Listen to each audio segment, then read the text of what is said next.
Pak Klik dan teman-teman, perkenalkan nama saya Gracia Irawan dan hari ini saya akan menjelaskan mengenai statistik analisis faktor. Nah, analisis faktor ini adalah teknik statistik yang digunakan untuk melihat hubungan antar berbagai indikator dan mengelompokkannya menjadi beberapa faktor. Nah, dalam penelitian ini digunakan EVA, yaitu metode untuk menemukan faktor laten yang belum diketahui sebelumnya tanpa hipotesis struktur faktor yang pasti. Nah, di sini kita sudah memiliki 20 variabel independen. Dan langkah pertama yang kita lakukan yaitu mengcopy paste seluruh variabel independen ini ke stata kita.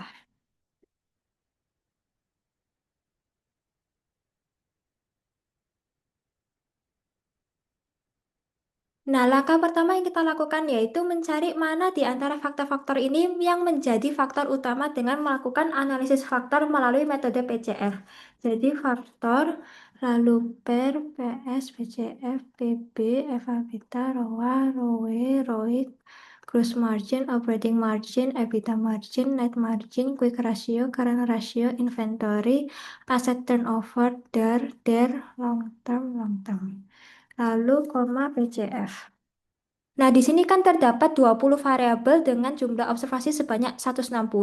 Nah, untuk mengetahui faktor utama, kita melihat bagian dari agent value. Nah, di sini terlihat bahwa terdapat 5 faktor utama karena hanya 5 faktor yang memiliki agent value lebih dari satu. Nah, kemudian di sini tuh ada bagian kumulatif, yaitu menunjukkan seberapa besar faktor-faktor tersebut tuh mampu menjelaskan keseluruhan variabel. Nah, pada hasil ini, nilai kumulatif ini mencapai 0,7858, yaitu sekitar 78,58%. Artinya, 5 faktor utama tersebut itu mampu menjelaskan sekitar 78% dari keseluruhan data penelitian. Nah, kemudian di bagian faktor loading ini, di sini menjelaskan seberapa besar hubungan atau korelasi antara variabel independen dengan faktor yang terbentuk. Nah, sedangkan kalau misalnya uniqueness ini menunjukkan seberapa besar variabel tersebut tidak dapat dijelaskan oleh faktor yang terbentuk. Nah, semakin kecil uniqueness, maka semakin baik karena berarti variabel itu lebih mampu dijelaskan oleh faktor. Nah, untuk mengecek apakah sampel ini sudah cukup atau belum, kita akan menggunakan stat KMO. Nah, untuk standar nilai stat KMO ini yang baik yaitu lebih dari 0,5. Jadi, stat KMO. Nah, pada hasil awal overall KMO ini sebesar 0,5942 yang sehingga sebenarnya sudah cukup.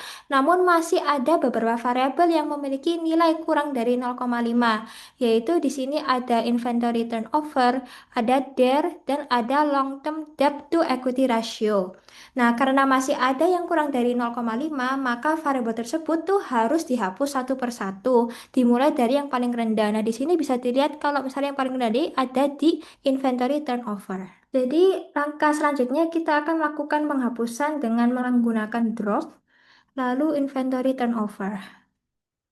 Nah, setelah itu kita akan menjalankan kembali analisis faktor menggunakan PCF.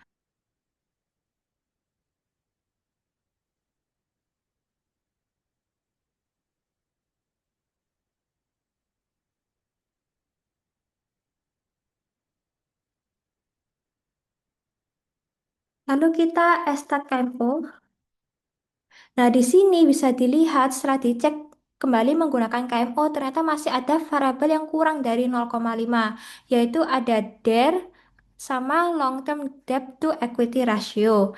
Jadi, sekarang kita akan melakukan penghapusan kembali pada variabel yang paling rendah dulu, yaitu long term debt-nya. Jadi, kita drop long term debt.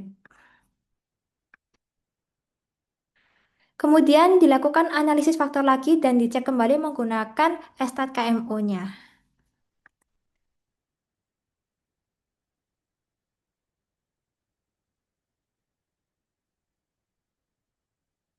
Nah, di sini sudah tidak ada lagi variabel yang nilainya ini kurang dari 0,5. Jadi, overall KMO-nya juga meningkat menjadi 0,6664. Sehingga dapat disimpulkan bahwa sampel sudah memadai dan analisis faktor ini dapat dilanjutkan.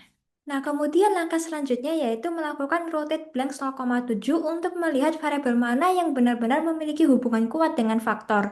Nah, berdasarkan teori Hare, nilai faktor loading yang baik yaitu lebih dari 0,7. Jadi kita akan tulis rotate, blanks 0,7.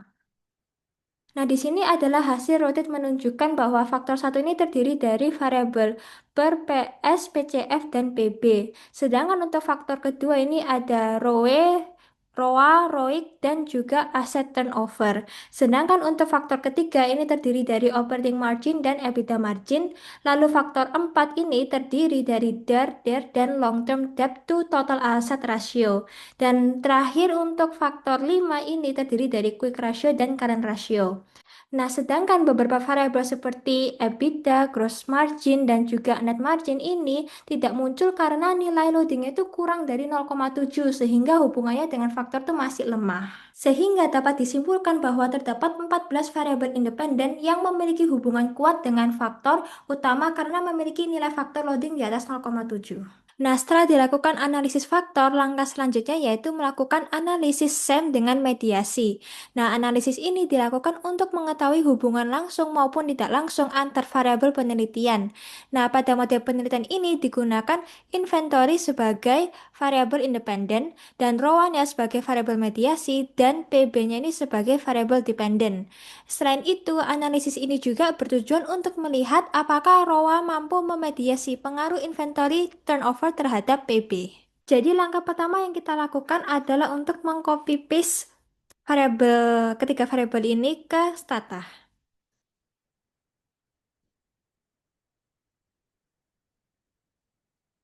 Nah, kemudian selanjutnya kita melakukan uji normalitas multivariat yaitu dengan rumus normality kemudian margin F.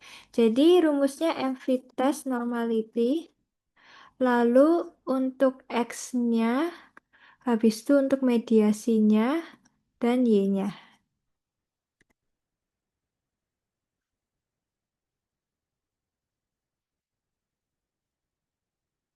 Nah, di sini kita bisa melihat dua data terbawah yaitu dari Hansen-Sinclair dan juga Dornick-Hansen.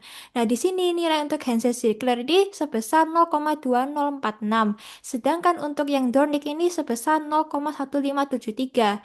Sehingga di mana keduanya ini lebih dari 0,05, sehingga data dapat dinyatakan lolos uji normalitas multivariat. Walaupun pada Mardias-Kunis ini nilainya masih kurang dari 0,05, tetapi karena Hansel dan juga Dornicknya ini memenuhi syarat, maka data masih dapat dianggap normal dan analisa bisa dapat dilanjutkan. Nah, kemudian langkah selanjutnya yaitu menggambarkan diagram SEM Model Building Estimation dengan cara kita pergi ke statistik, lalu ke SEM dan model building. Nah, di sini kita akan mencoba untuk menggambar model penelitiannya. Jadi kita buat square-nya. Nah, lalu untuk yang box pertama ini kita isi dengan variabel X-nya, yaitu inventory turnover. Untuk di sini kita isi untuk variabel mediasinya, dan yang terakhir variabel Y-nya. Nah, lalu setelah itu semua variabel ini akan dihubungkan sesuai dengan hipotesis penelitian. Jadi kita buat arrow-nya. Nah, kita di sini connect ke X-nya ke Y-nya, lalu X-nya ke mediasi, mediasi ke Y-nya. Setelah itu kita pergi ke estimate. Nah, di sini kita menggunakan metode maximum likelihood karena berdasarkan langkah sebelumnya data itu sudah memenuhi asumsi normalitas dan juga tidak ada missing data sehingga metode maximum likelihood ini dapat digunakan. Lalu kita tinggal pencet OK.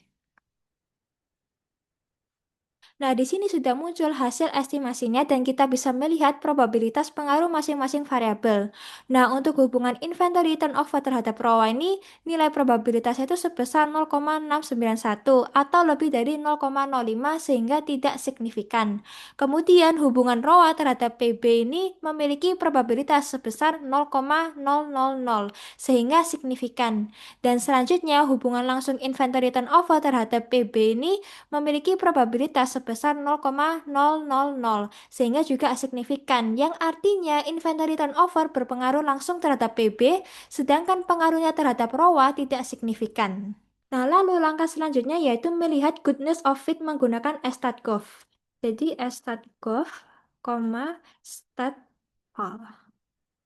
Nah, di sini dijelaskan bahwa untuk nilai root mean squared error ini sebesar 0,00 atau kurang dari 0,05 sehingga model tergolong baik.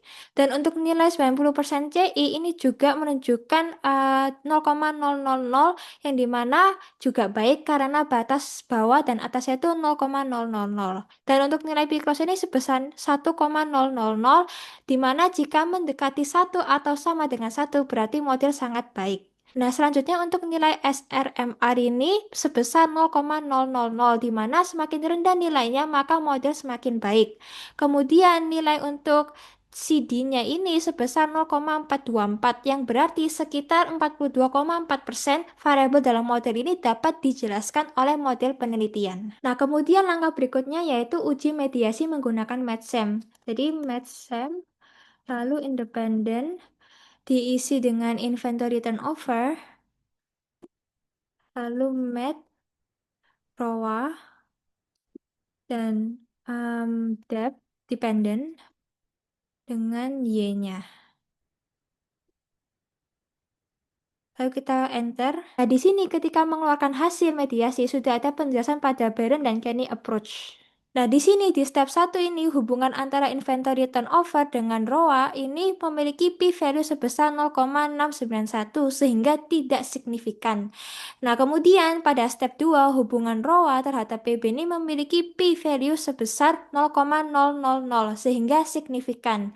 Nah, karena salah satu step tidak signifikan, maka dinyatakan tidak terjadi mediasi. Nah, selain itu, hasil sobat tes ini juga menunjukkan nilai probabilitas sebesar 0,693 atau lebih dari 0,05, sehingga indirect effect tidak signifikan. Artinya, variabel ROA tidak mampu memediasi pengaruh inventory turnover terhadap PB. Nah, selanjutnya kita akan melihat efek size dalam konteks efek tidak langsung. Jadi, besarnya atau kekuatan hubungan antar variabel dalam model mediasi. Jadi, dalam analisis mediasi, efek tidak langsung ini mewakili pengaruh dari variabel independen terhadap variabel dependen melalui variabel mediator. Dengan cara, jadi, MATSAM ini lalu ditambahkan Stan McCreeps 5000 lalu read dan read. Nah, kemudian pada hasil standarisasi dengan Monte Carlo 5000 diperoleh nilai read-nya itu sebesar 0,076 yang berarti sekitar 8% pengaruh inventory turnover itu terhadap PB dimediasi oleh ROA. Sedangkan untuk read-nya ini sebesar 0,082 yang berarti efek mediasi ini hanya sekitar 0,1 kali dibandingkan efek langsungnya. Sehingga dapat disimpulkan bahwa pengaruh inventory turnover terhadap PB lebih dominan melalui pengaruh langsung dibandingkan melalui mediasi ROA. Sekian dari saya, terima kasih.